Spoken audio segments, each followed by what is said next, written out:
Adukule Adukwu akwa gị mere ụmụ mmadụ ha na-eti manne ha manna ha Adukwu ndị Igbo nwata musara musa ọma ha sụ bekee ọ na-eme ha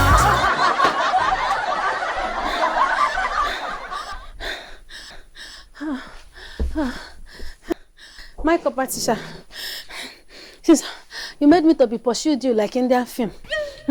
Okumasa, always saw Indian film or that, eh? Mungasana panleku panleka, habia gaso. Oh, my love, habia ha go. So okay, come gonna come lena mega ekwenelamam.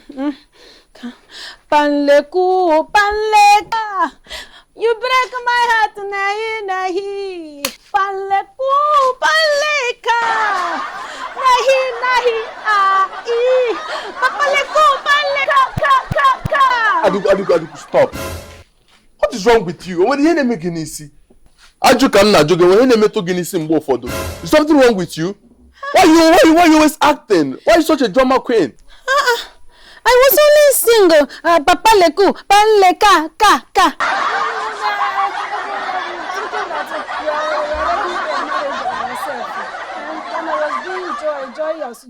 Joyous in my heart. Because hey, my teacher, I just want to meet what on I can. Aduku, just shut your mouth. For once, keep quiet. And allow me think. If this bag must enter my house, you should not get it dirty. Please, let me even help you. Keep it here. Keep it here.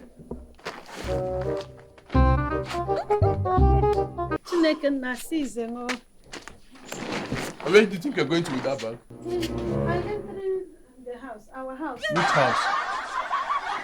Huh? My friend, get out from here. Bring that thing. Keep it here and get back to where you were.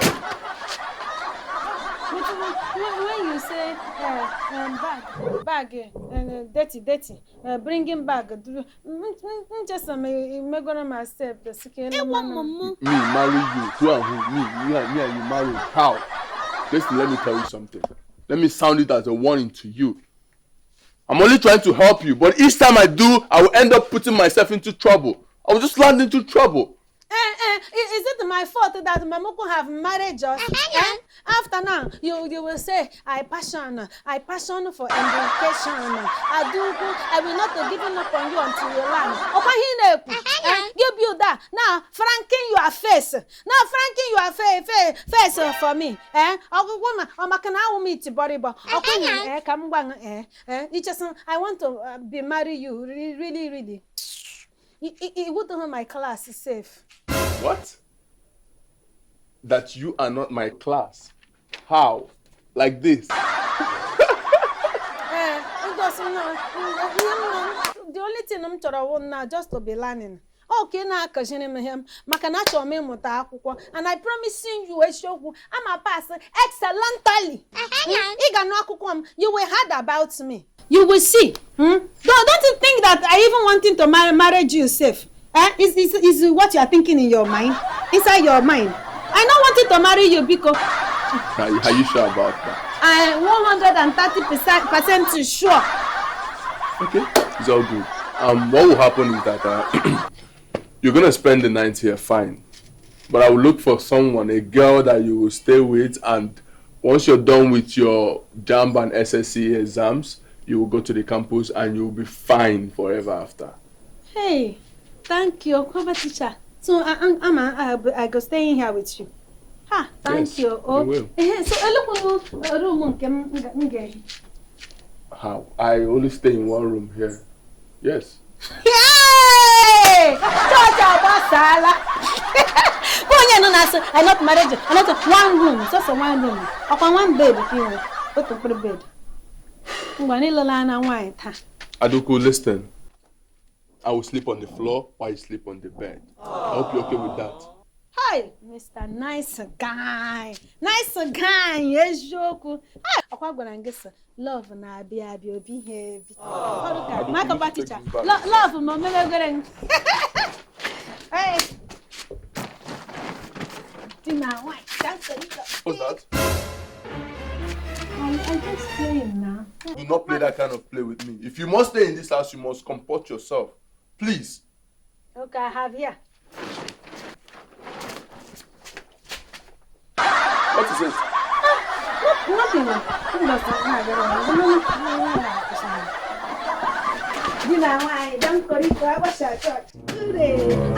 Is it not to sing that I sing? You are singing because I'm carrying your bag, right? Jesus! My Papa teacher! My bag to the sky! And so, you still get that bag.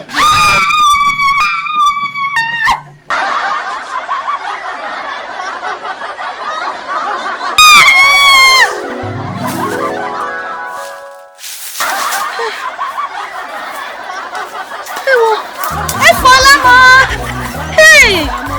Leave him now.